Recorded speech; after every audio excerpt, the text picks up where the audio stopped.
The Harry Potter star responded to widespread criticism of her decision, as Hollywood's most vocal young feminist, to pose topless for Vanity Fair magazine. "Feminism is about giving women choice," she explained. "It is not a stick with which to beat other women. It's about freedom, it's about liberation, it's about equality. They were saying I couldn't be a feminist and have boobs. Well, Emma, that would indeed be very confusing, I agree. But that wasn't what the critics were actually saying. No, Emma, it wasn't you flashing your boobs as a feminist that caused all the raised eyebrows. The problem is that you haven't always had this attitude to feminism and boob flashing." In 2013, Beyoncé released an album accompanied by provocative videos showing her in various states of undress. Back then, Emma Watson said in an interview for Wonderland magazine, "As I was watching, I felt very conflicted. I felt her, Beyoncé's, message felt very conflicted in the sense that on the one hand she is putting herself in a category of feminist, but then the camera, it felt very male, such a voyeuristic experience of her." This brings us back to Emma's new photo shoot for Vanity Fair.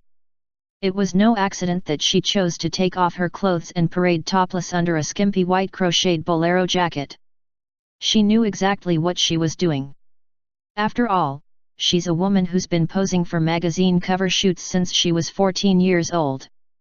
So when Emma removed her bra for the first time like this, she was doing it very deliberately.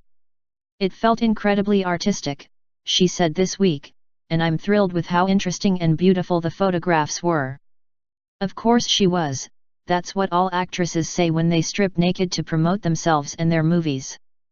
Though they tend to take a much dimmer view of women who pose as topless page 3 girls in British tabloids. That, they sneer, is demeaning to women. Under normal circumstances, I wouldn't disagree with Emma's assessment, the photos are inarguably interesting and beautiful. But how does exposing her breasts to the world fit with Emma's condemnation of Beyoncé doing the same? A generous observer might say uneasily. A less generous observer would brand it flaming hypocrisy. I don't want to be too harsh on Emma Watson, not least because she is still young and should be allowed to evolve her views as she ages. She's also in many ways a very impressive young lady and excellent actress who conducts admirable work as a United Nations ambassador.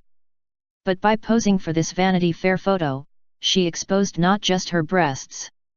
She also exposed herself to some as a feminist fraud, someone who professes to want other women to have the freedom and liberation to decide how they behave as feminists, but who actually wants to dictate to them how they behave as feminists.